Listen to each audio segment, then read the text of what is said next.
In a small town in Japan, there was a forest locals only called the place where people go to die. They said once you stepped inside, you'd never come back the same, if you came back at all. James, a popular streamer, didn't believe in ghost stories. He'd flown to Japan with his 3 friends, George, Max, and Billy, for one reason: views. "This is gonna blow up," James said, holding up his camera. "Evil Japanese forest challenge." As they reached the moss-covered entrance, a hunched old woman appeared in their path. Her hair was matted, her eyes milky. Don't go! Don't go in there. It's evil. You know, come back the same. She shouted. James smirked into the lens. "Perfect creepy NPC vibes," Max sneered. "Out of the way, Grandma." When she didn't move, he shoved her aside.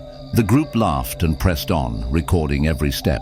The moment they crossed under the twisted trees, the air dropped 10 degrees. The forest felt thicker.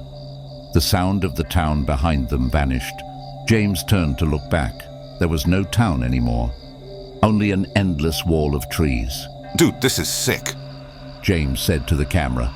But when he glanced over his shoulder, his friends were gone. "Guys, this isn't funny." The camera flickered in his hands. From somewhere deeper, he heard his own voice echo back at him. "Guys?" "This isn't funny." James froze. A tall, twisted figure emerged from the shadows. Its limbs were too long, its head tilted at an unnatural angle.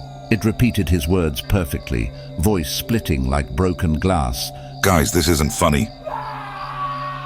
James screamed.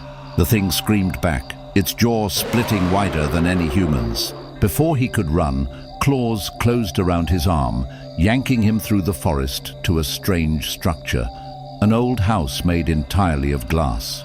Inside, James saw them, George, Billy, and Max, locked in a large room. The place was beautiful, with shelves of food, plush furniture, and shimmering walls so clear it felt like the creatures outside were always watching. Days passed, then weeks, then months. They had food, warmth, and comfort, but no freedom. Every movement they made was observed by the tall creatures who never spoke. Nearly a year later, one of the creatures stepped inside. But it didn't look monstrous anymore. It looked exactly like James. The duplicate turned to Max. "Good job. The others await you outside." Max stood up silently, his skin rippling and warping until he was one of the creatures. Without a glance back, he walked out. James's stomach dropped. "What do you want from us?" The copy of him smiled. "For now, nothing. I'll go and live your life. I'll bring more humans here. My friends are tired of this forest.